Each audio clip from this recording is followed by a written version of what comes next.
Bona tarda, noies. Comencem avui el repàs de Visions i cants de Joan Maragall i no farem altre cop tota la lectura, sinó senzillament un resum, intentant remarcar els punts essencials de la lectura que hauríeu de recordar o almenys de tenir present. La vam fer a classe, per tant faig una mica de memòria d'aquells trets essencials. Recordeu que vam emmarcar Maragall i la seva obra, el Visions i cants, aquesta que hem llegit, en el marc del modernisme. Això vol dir que algunes de les línies principals del moviment, que és prou heterogeni, que recull bastantes tendències, doncs algunes d'aquestes línies les trobarem reflectides en l'obra. Trobarem reflectit, per exemple, el vitalisme dels personatges de les visions, dels herois de les visions, i trobarem també el regeneracionisme en la secció dels cants, amb tot el component patriòtic, etc. I després trobarem altres elements que fins i tot podrien relacionar-los amb el decadentisme en algun moment, quan algunes escenes de mort, de natura que declina, fins i tot de vides que declinen i que estan en estat moribund, doncs presenten un espectacle bell i un espectacle que mou l'admiració del poeta. Per tant, totes aquestes línies hi seran i a mesura que anem llegint les veurem. Comencem, doncs, amb la primera secció, que serien les visions. Vaig ràpidament assenyalant alguns trets de cada poema perquè vosaltres els aneu recordant. El mal caçador, recordeu que és la història d'aquell personatge que en el moment, un caçador evidentment, que en el moment en què el capellà aixeca l'hòstia consagrada per preparar la comunió, doncs ell s'escapa, marxa al darrere d'una llebre i per tant viola aquesta llei sagrada de respecte a la figura de Déu que està d'alguna forma representada en l'hòstia. Quina és la conseqüència d'aquest acte?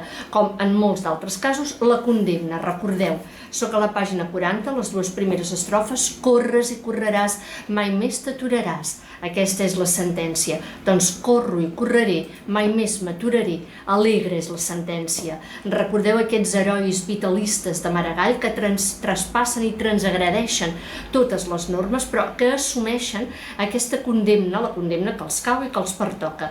Fixeu-vos que va continuant el poema i al final, després d'explicar en una successió temporal doncs que es va desgranant, estrofa rere estrofa, que s'enruna l'església, que ja no queda ni sostre, ni parets, ni murs, res de res. En aquest enrunar-se de l'església, l'hòstia, aquesta hòstia consagrada, va pujant cap amunt mentre el caçador va donant voltes. Fixeu-vos que un altre dels elements molt característics de la poesia de Maragall apareix aquí. I quin és? Aquesta aproximació entre el cel i la terra. El cel ja és a la terra. Recordeu que Maragall d'alguna manera veia aquesta íntima connexió entre l'humà i el diví. Déu era d'alguna manera amb nosaltres. Déu ja era aquí, era dins de cadascun de nosaltres, i el cel, el paradís, la vida del més enllà, ja la començàvem a viure aquí mateix en la terra. Fixeu-vos en l'última estrofa del poema, l'última estrofa que fa així: l'hòstia per anar al zènit, és a dir, el punt més alt de l'espai, té l'espai infinit, i ell per caçar, encisat, té el temps, l'eternitat. Fixeu-vos que aquest temple, que és la natura, aquest temple físic, s'enruna, però conté dintre seu aquesta hòstia, aquest element diví que puja fins al punt més alt de l'univers creat, mentre aquest caçador es mou entre aquesta vida i l'altra vida. Per tant, la connexió d'elements és absoluta. Joan Garí, el següent poema. Recordeu que aquest també viola la llei dels homes i la llei divina. És un frare, però d'alguna manera queda encantat, encisat amb una noia jove, Riquilda, la viola i l'assassina, i per tant ha faltat a totes les lleis morals, ètiques que pugueu contemplar. Quina és la seva condemna? Convertir-se en os i anar de 4 grapes. Quan acaba aquesta condemna? Quan ja s'ha passejat prou, ja s'ha arrossegat prou per terra, i fixeu-vos què diu la sentència, que la pronuncia un nen. D'acord? Ja veurem més endavant com per Maragall les ànimes d'alguna manera innocents càndides com les dels nens, les dels pagesos, les dels pastors, aquests que estan en contacte amb la naturalesa, amb el món físic, són les ànimes capaces de connectar amb l'univers, de connectar amb el més enllà, de captar els ritmes, la veritat, la transcendència de l'univers. Aquesta veu d'infant li diu a Fragari: ja pots alçar els ulls al cel, que ja els tens prou plens de terra. Per tant, fixeu-vos en el missatge. Primer cal omplir-se, sadollar-se de tots els sentits terrenals, per després alçar els ulls al cel. Per tant, és una condició indispensable. Primer, haver begut, haver assaborit prou terra per poder alçar els ulls al cel. Aquest també és el missatge del comte Arnau. Recordeu que el comte Arnau és el que sedueix Adelaisa, l'abadessa de Sant Joan de les Abadesses. Li costa, evidentment, perquè troba reserves per part d'ella, perquè no gosa violar la llei de Déu, no gosa cometre el sacrilegi, però finalment la rapta, la viola i la deixa embarassada. Aquest és el pretext. Però enmig de tot això veiem quin és el missatge de Maragall. Agafeu amb mi les pàgines 46 i 47, tinc aquesta edició, i en un dels moments, en la tercera de les seccions, fixeu-vos el joc de seduccions com va. Soc en aquesta estrofa, la tercera de la tercera secció. Mireu què li diu Adelaisa a Arnau. Treu-te tu el manto... No, perdó, que li diu Arnau a Adelaisa. Treu-te tu el manto que et veuré més bella, sense toca et voldria i sense vel. De genolls, li contesta Adelaida, jo et voldria en la capella tan gloriós, faries goig al cel. I mireu la resposta d'Arnau. Però a mi el cel no em fa goig, més que si el miro des de la terra sobre meu obert. És a dir, d'alguna manera, altra vegada es necessita aquesta, com us ho diria, aquesta doble connexió. Primer, la terra. Primer, el plaer dels sentits. Després, alçar els ulls al cel. No són excloents, són l'un condició per a l'altra. Mireu a l'altra pàgina com comencen dos versos que diuen: per això, ajagut a terra, el cel m'agrada i m'adormo mirant-lo fixament. Però és ajagut a terra, és a dir, en contacte amb la terra, d'alguna manera, que pot aspirar a l'eternitat, que pot aspirar a la transcendència. Mireu més endavant les pàgines 52 i 53 del comte Arnau, que fan així. En aquest moment, Arnau ja ha seduït Adelaisa, ja l'ha raptada. Recordeu que totes les veus de la terra són veus de la terra, feu-hi incidència, l'aclamen per aquest acte de gosadia, d'atreviment. Ell és un heroi i, d'alguna manera, doncs, reconeixen aquest atreviment, aquesta gosadia, i li donen totes les credencials de superhome, de superhome nietzscheà. Serà roure, serà espenya, serà esmar, esvalotat. Recordeu tota aquella construcció anafòrica que culmina en aquest punt de clímax. Seràs home sobre home perquè entens la voluntat. Aquest és el punt culminant de l'heroi vitalista que presenta Maragall en els seus poemes. Però fixeu-vos que acaba aquest parlament de les veus de la terra amb aquests dos versos: te diran, ànima en pena, com si fossis condemnat. Per què? Perquè tots aquests herois que transgredeixen lleis, les lleis socials i morals, són uns condemnats en el seu temps i en la seva època, però és igual, assumeixen la condemna com el mal caçador alegrement, és a dir, amb plena voluntat. D'acord? Aneu a l'altra pàgina, a la pàgina 53. Tanca, Joan.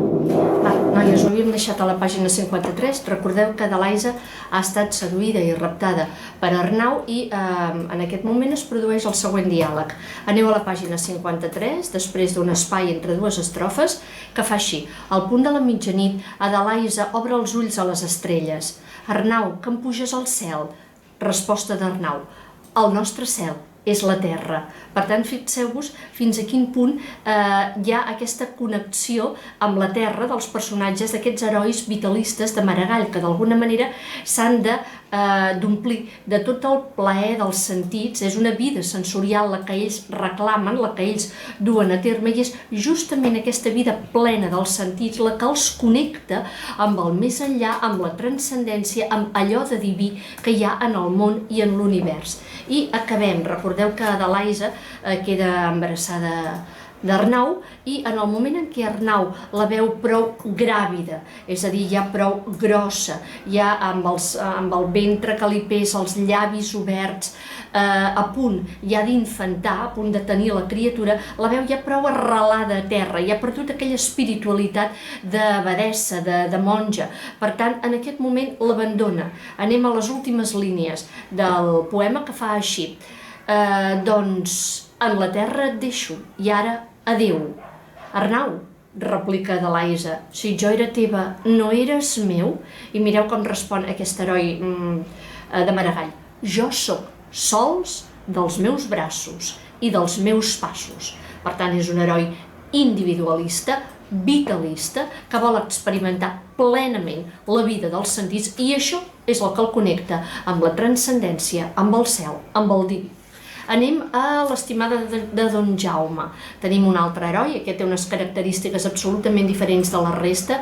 És un personatge històric i és un personatge que en principi no transgredeix, com ho fan els altres, les lleis de Déu, les lleis morals, socials, però és un conqueridor, és a dir, és un aventurer, és un home llançat al combat, a la lluita i a la conquesta.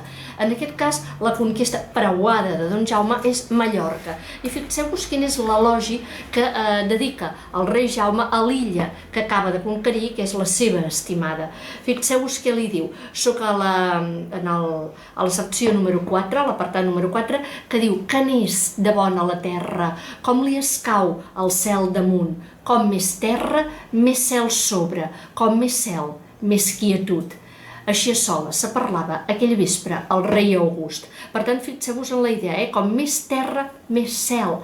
Per tant, són parelles. Cal d'alguna manera trepitjar la terra, omplir-se de terra, dels plaers de la terra, per tenir a sobre el cel, molt de cel, tot el cel possible. Per tant, hi ha una sintonia, una comunió entre el cel i la terra, entre l'aquí i l'enllà. D'acord? Avancem, i la fi d'en Serrallonga. Un altre dels herois, el bandoler Serrallonga, que també transgredeix totes les lleis possibles. Recordeu que el poema, que recull d'alguna manera aquesta figura popular i totes les cançons que sobre la figura mítica i una mica romàntica de Serrallonga s'havien fet, va desgranant tots els pecats que se li atribueixen i dels quals ell, davant del sacerdot, abans que el botxí el pengi a la forca, de tots ells es penedeix. El meu pecat és l'orgull, el meu pecat és la ira, fins i tot la concupiscència, fins i tot les estades amb Joana, l'amor amb na Joana, tot i que és extraconjugal, però és un amor sincer, fins i tot d'això es penedeix, tot i que en principi li diu: no, pare, que era un amor veritable, no me n'he de penedir, ha estat una dona que fins i tot ha estat salvadora per mi. Aquesta figura de la dona que salva, de la dona que redimeix, és molt present en Maragall, i ho és aquesta Joana, però fins i tot d'aquest amor que ell considera un amor net, també es penedeix. I per tant, no li queda ja res més sinó posar-se en mans del botxí, que l'ha de penjar a la forca. Però mireu com acaba el poema amb aquests versos que diu: moriré, ja està pràcticament complint-se la sentència, moriré resant el credo, més digueu en el botxí que no em mati, fins i tant que m'hagi sentit a dir crec en la resurrecció de la carn. És, doncs, per tant, el mateix missatge que hem anat desgranant fins aquí. Què és el que ressuscitarà en l'altra vida, en el món del més enllà, quan ja ens reunim amb Déu? Ressuscitarà la carn, la vida dels sentits, la vida sensorial. Per tant, fixeu-vos com de tota l'oració, de tota la pregària del credo, Maragall, a través de la veu poètica, en aquest cas la veu de Serrallonga, es queda amb aquesta sentència: crec en la resurrecció de la carn, la vida en el més enllà, però plena de sentits, plena dels plaers de l'existència, dels que assaborim aquí, tocant de peus a terra. Fins aquí, Joan.